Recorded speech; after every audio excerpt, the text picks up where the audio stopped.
उदयपुर में राहड़ा फाउंडेशन द्वारा आयोजित कार्यक्रम में अंतर्राष्ट्रीय ख्याति प्राप्त समाज सेवी और राजीविका की brand ambassador doctor Ruma Devi ने मेवाड़ की पारंपरिक लोक कला सांझी को देखा और रोमांचित हो उठी। उन्होंने कहा, इस तरह की परंपराओं को बचाना हम सबकी जिम्मेदारी है ताकि आने वाली पीढ़ियां भी अपनी विरासत को महसूस कर सके। सांझी कला से जुड़ी रेखा पुरोहित ने इसकी इस महत्ता और कथा को विस्तार से बताया, जिसे सुनकर डॉक्टर रूमा देवी बेहद खुश हुई। इस मौके पर राहड़ा फाउंडेशन ने महिला सशक्तिकरण और आत्मनिर्भरता की दिशा में किए जा रहे प्रयासों को भी प्रदर्शित किया। साथ ही इंटरनेशनल स्तर पर पहचान बनाने वाली लैक्रोज खिलाड़ी बालिकाओं को सम्मानित कर उनका हौसला बढ़ाया। अभी यहाँ कार्यक्रम में आए हैं, तो किस तरीके का कार्यक्रम हुआ है क्या जी? मैं अर्चना सिंह चारण, फाउंडर राहड़ा फाउंडेशन। रूमा देवी जी आज उदयपुर पधारे थे और जो हमारे राजीविका की ब्रांड एम्बेसडर हैं और महिलाओं के लिए, महिला सशक्तिकरण के लिए बहुत अच्छा कार्य कर रहे हैं।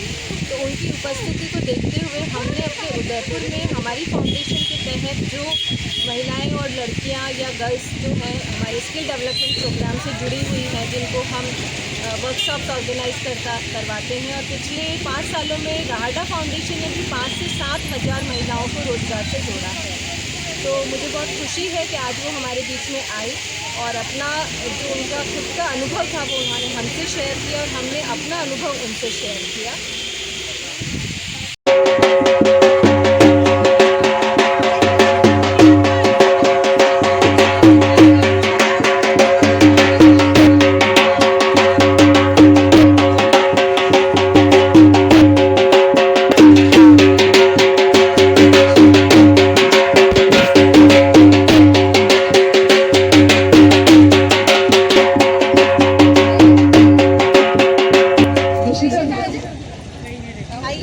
पधारो नारी देश।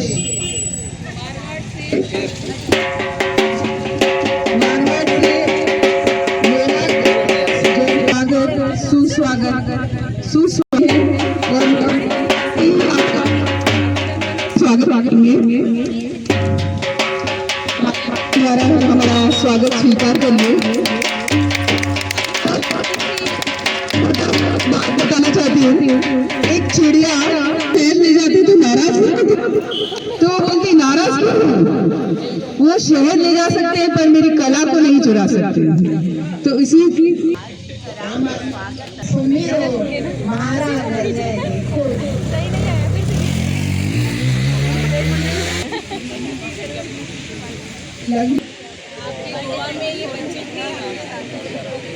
आप थोड़ा पीछे रहो ना। बोलो बेटा। कॉलेज में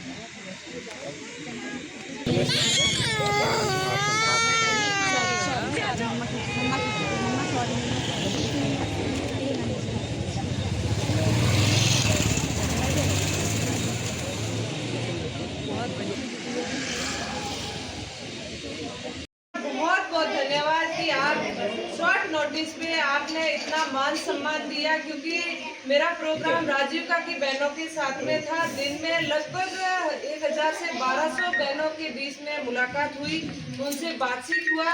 लेकिन इसी बीच में आप लोगों ने आग्रह किया तो मैंने कहा मैं जरूर आऊँगी आपसे मिलने के लिए। और यहाँ पे आके जो आपने सम्मान दिया वो देख के बहुत अच्छा लगा, क्योंकि एक महिला ही महिला के संघर्ष को समझती है। और यहाँ पे सब एजुकेशन के रिलेटेड जो बहनें मेरे साथ में हैं, तो इनसे मैं यही कहना चाहूँगी कि आप जो काम कर रहे हैं वो बहुत अच्छा है। अभी मुझे बता रहे थे कि हमने इतनी महिलाओं को रोजगार से जोड़ा। तो पहले मैं आपको ये बताऊं कि मेरी एजुकेशन है वो सिर्फ 8 तक हो रखी है, मैं पढ़ाई नहीं कर पाई थी। लेकिन हमेशा मुझे ये रहता है कि जिस तरीके से मेरी स्कूल छूट गई ऐसे मेरी और बहनों की न छूटे, इसलिए मुझे कुछ करना चाहिए।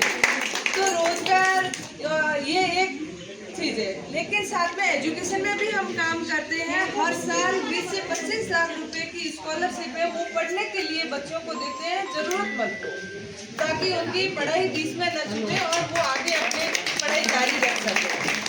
ऐसे ही क्योंकि ये विचार मेरे मन में क्यों आया, जब मेरी 8वीं में स्कूल छूट गई थी, आगे पढ़ाई का कोई जरिया नहीं था। लेकिन सुई धागे का काम करते करते जब हार्वर्ड यूनिवर्सिटी से मेरे पास में इनविटेशन आया कि हम हमारे एनुअल फंक्शन में एज ए स्पीकर के तौर पे आपको इनवाइट कर रहे हैं, तो मैंने कहा न तो मैं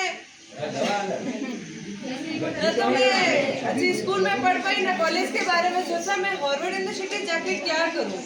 तो वहाँ से मेल आया कि हम आपको ये प्लेटफॉर्म इसलिए दे रहे हैं ताकि यहाँ पे जो पढ़ने वाले बच्चे हैं तो इंडिया के बारे में कितना मालूम होगा। मेट्रो सिटीज है वहाँ पे तो ये जाते हैं, लेकिन रूरल एरिया में तो रूरल एरिया में क्या काम होता है, कैसे होता है, लोगों की लाइफस्टाइल क्या है, उसके बारे में जानना है, इसलिए आपको आना है। तो वहाँ जाने के बाद में एक दिन का जो प्रोग्राम था वो 3 दिन तक चला।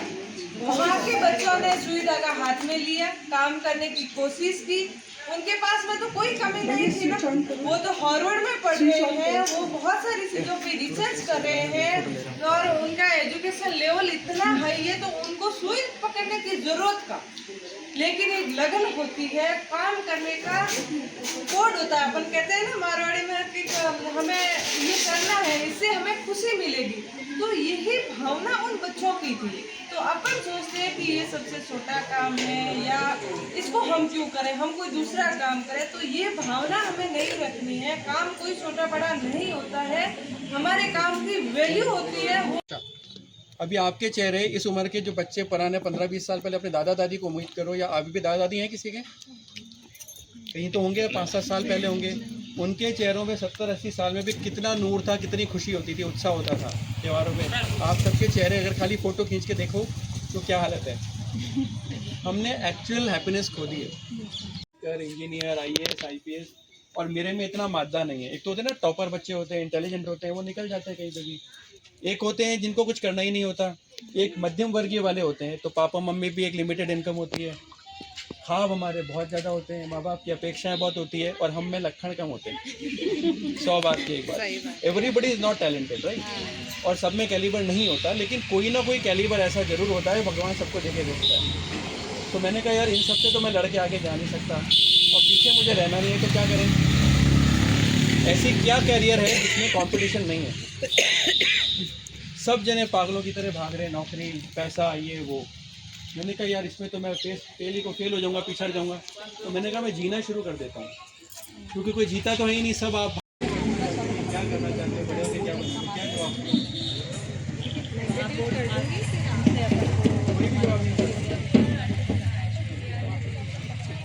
नहीं, मैं वो नहीं कह रहा हूँ, आज की बात नहीं कह रहा, मैं बचपन से जो हमें पता तो मैम ने कहा जब छोटे बच्चे होते हैं तो शादी में क्या हमने शादी करनी है, बड़ा होकर शादी करनी है। आई वांटेड कि मुझे ज़िंदगी जीनी है। अब उसके लिए क्या करें, ज़िंदगी अगर जीनी है और अच्छे से जीनी है तो क्या